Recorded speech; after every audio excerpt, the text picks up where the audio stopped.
చంద్రబాబు నాయుడు తొలి రోజు ప్రజాపోరు పూర్తిగా సక్సెస్ అయింది. ఆయన తిరిగినటువంటి ప్రాంతాలలో భారీగా పబ్లిక్ మొబిలైజ్ అయ్యారు. పార్టీకి సంబంధించినటువంటి శ్రేణులందరూ కూడా గ్రూపులకు అతీతంగా వచ్చి పనిచేశారు.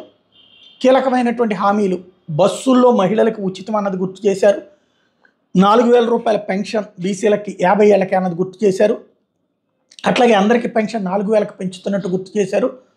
మరొక వైపున ఎంతమంది పిల్లలు ఉంటే అంతమందికి అమ్మఒడి డబ్బులు, అంటే అమ్మఒడి బదులు ఇప్పుడు పేరు మార్చారు కాబట్టి ఆ పేరు కింద డబ్బులు ఇస్తామని ప్రకటించారు. ప్రతి మహిళకి కూడా డబ్బులు ఇస్తాం 1,500 రూపాయలు అన్నటువంటిది ఆ మహాశక్తి పథకాన్ని, దానికి సంబంధించి గుర్తు చేశారు. రాష్ట్రంలో పాలన మారితీరాలి, భారతీయ జనతా పార్టీ నేతృత్వంలోని ఎన్డీఏ అధికారంలోకి రాబోతోంది. అధికారంలోకి వస్తున్నటువంటి ఎన్డీఏలో మనం భాగస్వాములు కాబోతున్నాం. తద్వారా రాష్ట్ర అభివృద్ధి మా వల్లనే సాధ్యం కాబట్టి జగన్ రాక్షస పాలన నడుస్తుంది కాబట్టి గద్దె దించాల్సిందే అంటూ పిలుపునిచ్చారు.